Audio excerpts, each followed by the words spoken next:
Hey everyone. I wanted to go over with you the map, the physical map of the United States and Canada, and I wanted to show you how to get to it first. And so as I go through this is kind of a lesson. I'm just going to be giving a few little hints about Canvas also. Okay. Of course, this is your home page as soon as you come into the class, and you can see what we've done and what we will do this week and what you're expected to do. And I've got all of your announcements here at the bottom. Pay attention particularly to the map test and the notes quizzes coming up. Let's go to modules. I usually have modules up first, but I do think that it helps, especially with having these remote days, that you have this calendar first. So for that reason, pages come up first, but your modules are here. And if you go to your modules, as soon as you open it up, all of your modules will be open. And what I've been doing as I walk around is I have been closing your intro and your unit 1. We're done. You don't need those. And so you can have everything that I've got up there so far. Okay, you'll notice I've got a lot of things up here that have not been added to yours, and that's fine. A few things to point out differences, what things look like. You see here, over here are my files. You see PDFs, PPTX, which is a PowerPoint, and just regular documents. These are files. On the computer, it's going to look like a paperclip. But if you are on your phone, or if you're on the app on your phone, it looks like a file folder.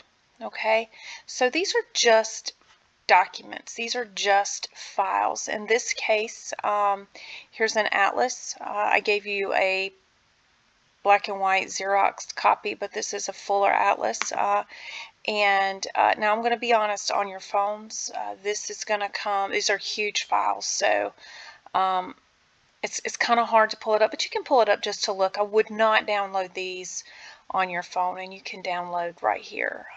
And let's see if it loads. My internet's not the best either, so I totally understand it when, some people say their internet's not great. So just keep in mind that this might take a few minutes to load.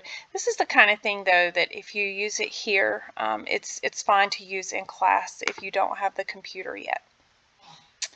But what I want us to look at today and take pretty close attention to is the physical map labeled. I will say a few other things. I do have a textbook here, and it goes along with our notes. It is a fuller version of our notes. They has its own atlas in there. This is the PowerPoint. It says PPTX, that's PowerPoint. This is your notes. This is the copy of I gave you the copy of the PowerPoints. And this is that big notes guide, okay? So this is the one that you're filling out. And then this labeled map. And I want you to go and look at yours. Some of the ones that I've already graded, I've noticed a few things that need to be added. So I'm going to go through this a little bit of time, and I'm going to try to hit the big parts. Okay, so I think the first thing was the oceans, and I don't really need to kind of zoom in on this really. You can see these pretty easy, but the large bodies of water. Okay, and we'll go from the top to the bottom, but you've got up here at the top the Arctic Ocean. Okay, and this of course is Alaska, and this is Asia over here, but this is the Arctic Ocean up top. As we go down, you have the Pacific. The Pacific is to the west of the United States coastline. And to the east, you have the Atlantic Ocean. Okay. But you'll notice here that I've got a very large body of water in here. Okay, this is the Hudson Bay. Okay, make sure you've labeled the Hudson Bay. And as you go further south, you have the Gulf of Mexico. Okay? All right, so those are our big bodies of water. Next, I'm going to move to our rivers, and I'm going to make this a little bit bigger. This just helps us And again, I'm going to start at the top. And I know my map is busy. I told you that I was not expecting beauty, but I do want to make sure that all of you are including your the correct, because y'all left some things out, and I want to make sure you add them all. Okay, so if we're going to start with our river systems, let's look at this one up top. The first one is the Mackenzie River. Now this is going to be your largest river in Canada, and you'll notice that it is a very long river system, but it is the Mackenzie River. It starts up here in the Arctic. You got a little bitty delta there, but it flows south, okay? Flows past the Great Slave Lake. All right. Kind of going, I'm going to start, I guess I'm going to stay in the west and then move east. If you'll look here, once you kind of get down, hopefully you can recognize the United States. There's the upper part of it. But here's the Columbia River, okay? Now, we can look at this a few ways. How do you remember this? I look at this like this right here looks like a C to me. Can you see that right there? That looks like a C to me. So I can associate that with the Columbia River, okay? So the Columbia River has a C, all right? And if we go straight down, you have the Colorado River. I can just, I guess the greatest thing, the best thing is you've got this Great Basin right here, and kind of look at it like it is bordered. You've got at the top of it the Columbia River, and at the bottom the Colorado River, okay? So there you go. And then if we come straight down from that, you have the Rio Grande. And this is the border, this is one of our physical borders between the United States and Mexico. Now you'll notice that we also have an artificial border, but we also have a physical border too. So we talked about those terms last unit, so just kind of trying to help you out with that too, okay? So as we move over, you've got this river right here. It starts here. This is New Orleans, and it goes straight up. Now, some of you went this way with it, but the Mississippi River comes up, and it's kind of straight, but it does not curve really to the east. It pretty much sticks to a north-south curve, okay? But it goes up to the mid part of the United States. So the Mississippi River, please make sure your Mississippi River goes in the right direction, okay? It does have two big forks. The one that goes to the west is the Missouri. Now you can look at the Missouri River. It's a big old long winding river, isn't it? But the Missouri River goes to the west, and the Ohio River goes to the east, okay? Now that's just a big Y, okay? Looks like a big old tuning fork, but the Mississippi River is the central part of it, okay? And the Missouri comes off of it, and the Ohio River comes off of it, okay? And as we go up further, one last river, excuse me, and that is the St. Lawrence River, and it comes right here. You see it right here. It begins right behind the Appalachians. It comes this inlet right here, and it goes all the way down into Lake Ontario, okay? So make sure that you know that that is the St. Lawrence River, okay? All right, the last thing we're going to look at with water are our lakes, okay? Now, one of the things I noticed, and I told you that we would cover the Great Lakes. Some of you didn't label the Great Lakes at all, and I do need you to know them. And again, I know that it's kind of tough to see the blue on blue here, but let me give you the Great Lakes. There's 5 of them, and you're going to have to know them. I'm going to ask you these on a test, okay?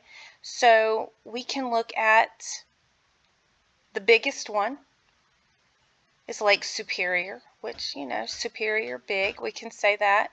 So Lake Superior. Underneath that, coming into the United States, is Lake Michigan, which makes sense since Michigan's right there at it. You have Lake Huron. Okay, Lake Erie is right here. And then you've got Lake Ontario right here, okay? So we'll look at a way that we can remember these in the order, but it's Superior, Michigan, Huron, Erie, Ontario, and that is from west to east, left to right, looking at the way we would read a book, okay? So we'll look at those, but make sure right now that you pull this out and that you label that map, okay? Above the Great Lakes, you have Lake Winnipeg. It's right here.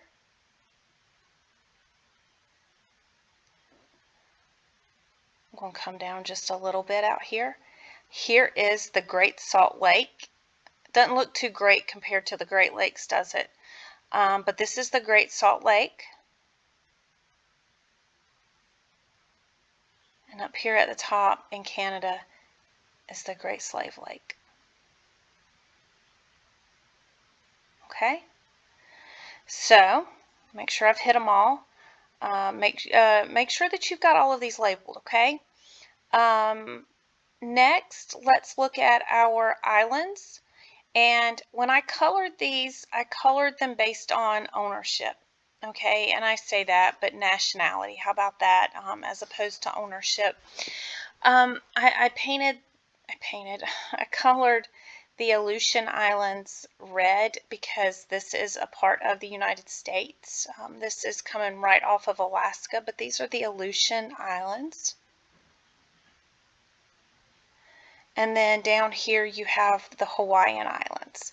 Now, I didn't necessarily tell you to label this, but make sure you know that the Hawaiian Islands are kind of out here. You can follow my cursor. And they're in the Pacific Ocean, okay?